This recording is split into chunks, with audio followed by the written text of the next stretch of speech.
పొరుగుంటి పొల్ల పొరుగుని sir వందరూ chance అయింది. మధ్యలో ఫోన్ ఒకటి. హలో సార్, నేను వెంకటరావు మాట్లాడుతున్నాను సార్. మీరు కొత్తగా కట్టించిన బిల్డింగులు బ్రిడ్జిలు కూలిపోయాయని మా ఏసీబీ వాళ్ళు మీ మీద దాడి చేయబోతున్నారు సార్.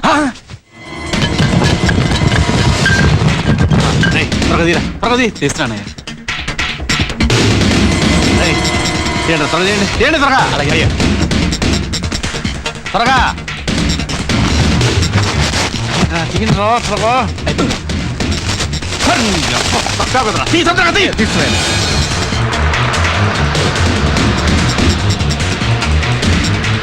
గేడు తీయండిరా.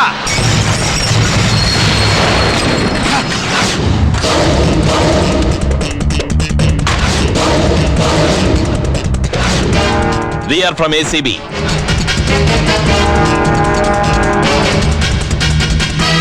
ओए, अंदर क्या है? कुछ नहीं साहब, चित्रकला ఉన్నాయి. हाँ, चल देखेंगे. आई सब आई. देखो. ठीक है सर. 10 करोड़ देंगे, छोड़ देना साहब. अबे चुप बे. सर क्या सर? हाँ, आधा रिजर्व बैंक इधर ही है. नहीं साहब, ये मेरा कष्टार्जितम है साहब. अरे चुप साला. नोटों पे गांधी मेरे को सच्ची बोलता है. अबे चल, सीज एवरीथिंग. छोड़ देना साहब, साहब छोड़ देना. నన్ను ఎక్కడ తీసుకొచ్చావు? ఇంతకెవరు నువ్వు? రామ్, నిన్ను ప్రజా కోర్టుకి తీసుకొచ్చాను. ప్రజాకోట?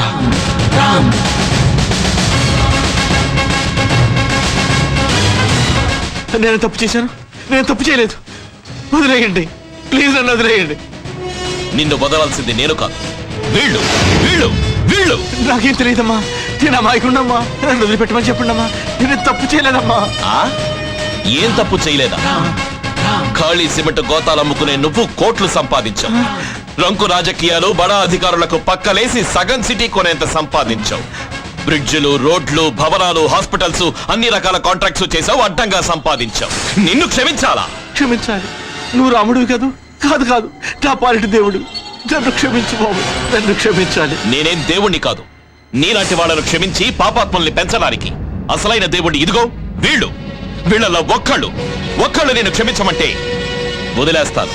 ఎందుకు క్షమించాలి? వీడు కట్టించిన బ్రిడ్జి కొని నా భర్త ప్రాణాలు కోల్పోయాడు. వీళ్ళలో ఎంతో మంది బంధువులు ప్రాణాలు కూడా పోయాయి. చక్కగా చదువుకుంటారని పిల్లల్ని బడికి పంపిస్తే భరత మాతకు జై అన్న పిలుపుకి బిల్డింగ్ కూలి పిల్లలందరూ చనిపోయారండి. కొత్తగా కట్టిన ప్రాజెక్ట్ 6 నెలలు తిరక్క ముందే గాలివాన కూలిపోయిందిరా. వందలాది మంది జనం నీ వల్ల చచ్చిపోయారు. ఇన్ని చావులు కారణమైన వీడు బతకడానికి వీల్లేదు.